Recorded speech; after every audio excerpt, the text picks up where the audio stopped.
வாங்க இன்னைக்கு நாம பார்க்க போறது ஒரு செம்ம இன்ட்ரெஸ்டிங்கான விஷயம். அமெரிக்காவுக்கும் டென்மார்க்குக்கும் நடுவுல கிரீன்லாந்து தீவை வச்சு ஒரு பெரிய ஜியோபொலிட்டிக்கல் புயலே கிளம்பிட்டு இருக்கு. யோசிச்சு பாருங்க, நேட்டோல இருக்கிற ரெண்டு ஃப்ரெண்ட்ஸ் ஏன் இப்படி நேருக்கு நேரா மோதுறாங்க? வாங்க இத பத்தி ஆழமா அனலைஸ் பண்ணலாம்.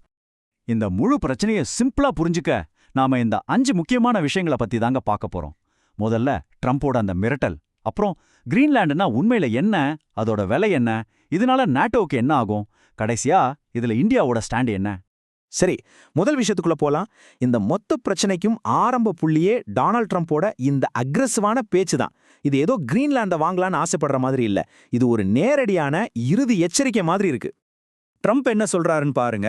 இது ஒரு பேச்சுவார்த்தைக்கான அழைப்பு மாதிரியா இருக்கு? இல்லவே இல்ல, இது ஒரு மிரட்டல். ஈஸியான வழியில, அதாவது காசு கொடுத்து வாங்கிக்கலாம், அப்படி முடியலன்னா கஷ்டமான வழியும் இருக்குன்னு சொல்றாரு. நினைச்சு பாருங்க, ஒரு நட்பு நாட்டுக்கு எதிராக இப்படி ஒரு பேச்சு. சரி, ட்ரம்ப் ஏன் இவ்ளோ அவசரப்படுறாருன்னு கேட்டா, அவர் சொல்ற காரணம் ரஷ்யாவோ சீனாவோ கிரீன்லாண்டை கைப்பற்றதுக்குள்ள நாம முந்திக்கணுங்கிறது தான். இது ஒரு செஸ் கேம் மாதிரி காட்டப்படுது. ஆனா யூரோப்பிய நாடுகள் இந்த விளக்கத்தை ரொம்ப சந்தேகத்தோட தாங்க பாக்குது. இப்ப பாருங்க, இந்த விஷயம் எவ்வளோ சீரியஸா இருக்குன்னு. ஒரு பக்கம் அமெரிக்கா தேவைப்பட்டா ஃபோர்ஸ் யூஸ் பண்ணோன்னு சொல்லுது. அதுக்கு பதிலுக்கு டென்மார்க் என்ன சொல்லிருக்கு தெரியுமா?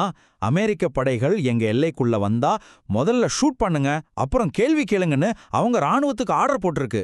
இது ரெண்டும் நேட்டோ கூட்டாளிங்க பேசிக்கிற பேச்சா இது? சரி, அடுத்த கேள்வி.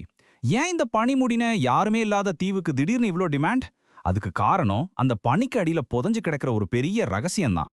நாம பாக்குற உலக வரைபடத்துல இருக்கிற ஒரு சின்ன தப்பு தாங்க இதுக்கு காரணம். மெர்கேட்டர் ப்ரொஜெக்ஷன்னு சொல்லுவாங்க.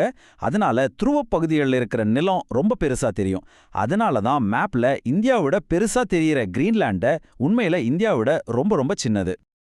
இவ்ளோ பெரிய தீவுன்னு சொல்றோம்ல, ஆனா அதோட மொத்த மக்கள் தொகையே வெறும் 57,000 தான். நம்ம ஊரு ஸ்டேடியம்ல நடக்கிற ஒரு மேட்சை பார்க்க வர்ற கூட்டத்தை விட இது கம்மி. ஆனா இந்த தீவோட முக்கியத்துவம் அதோட மக்கள் தொகையில இல்ல. அப்போ அசல் காரணம் என்ன? அதுதாங்க பனிக்கடியில புதஞ்சு கிடக்கிற ட்ரில்லியன் கணக்கான டாலர் மதிப்புள்ள சொத்து. கிரீன்லாந்தோட கனிம வளங்களோட மதிப்பு மட்டுமே கிட்டத்தட்ட 4.4 ட்ரில்லியன் டாலர். இது நம்ம இந்தியாவோட மொத்த ஜிடிபியை விட அதிகம். சோ இது வெறும் அரசியல் இல்ல, இது ஒரு பெரிய பொருளாதார விளையாட்டு. சரி, இந்த தீவை எப்படி கைப்பற்றுறது? அமெரிக்கா முன்னாடி 2 வழிகள் இருக்குன்னு தெளிவா தெரியுது. ஒன்னு பணத்தை வச்சு, இன்னொன்னு படைய வச்சு. தெரியுமா, அமெரிக்காவுக்கு கிரீன்லாந்து மேல இருக்கிற ஆசை ஒன்றும் புதுசு இல்ல. 1946லயே $100 மில்லியன் வாங்க ட்ரை பண்ணியிருக்காங்க. ஆனா அப்போ அது ஒரு பிசினஸ் டீல். இன்னைக்கு அது ஒரு மிரட்டலா மாறியிருக்கு. இதுதான் முக்கியமான வித்தியாசம். ட்ரம்ப் சொல்ற அந்த 2 வழிகள் இதான். ஒன்னு ஈஸியான வழி, அதாவது பணத்தை கொடுத்து வாங்குறது. ரெண்டாவது கஷ்டமான வழி, அதாவது நட்பு நாடுன்னு கூட பார்க்காம படையெடுத்து போய் புடுங்கிறது. ரெண்டாவது ஆப்ஷன் நினைச்சு பார்க்கவே முடியாத ஒண்ணு. இந்த கணக்க பாருங்க, கொஞ்சம் ஷாக்கிங்கா இருக்கும். காசு கொடுத்து வாங்கணும்னா ட்ரில்லியன் கணக்கில் செலவாகும். ஆனா படையெடுத்து போனா ராணுவ ஆபரேஷனுக்கு $1 பில்லியன் கம்மியா தான் செலவாகும்னு சொல்றாங்க. ஃபினான்ஷியலா பார்த்தா படையெடுப்பு தான் ரொம்ப சீப். என்ன ஒரு கணக்கு இது? இது ஒரு பெரிய கேள்வியை எழுப்புது. இதனால உலகின் மிக சக்தி வாய்ந்த ராணுவ கூட்டணியான நேட்டோவோட நிலைமை என்னவாகும்? ஒரு உறுப்பினர் இன்னொரு உறுப்பினரை தாக்குனா அப்புறம் அந்த கூட்டணிக்கு என்னங்க அர்த்தம்? டென்மார்க் பிரதமரோட இந்த ஒரு வார்த்தையே போதும் நிலைமையோட தீவிரத்தை புரிஞ்சிக்க. இது வெறும் 2 நாட்டு பிரச்சனை இல்ல, 70 வருஷமா இருக்கிற ஒரு கூட்டணியோட அஸ்திவாரத்தையே ஆட்டி பார்க்கிற விஷயம். ஆனா ஒரு நிமிஷம், நேட்டோ வரலாறுல இது மாதிரி உள்சண்டைகள் நடந்ததே இல்லையா? இல்ல இதுதான் முதல் தடவையா இவ்ளோ பெரிய பிரச்சனை வந்திருக்கா? வரலாற்றை பார்த்தா நேட்டோக்குள்ள சண்டைகள் புதுசு இல்லைங்க. சூயஸ் பிரச்சனையில இருந்து கிரீஸ் துருக்கி போர் வரைக்கும் நேட்டோ நாடுகள் ஒண்ணுக்குள்ள ஒண்ணு சண்டை போட்டிருக்கு. ஆனா கூட்டணி உணையல. ஆனா இந்த தடவை பிரச்சனை வேற.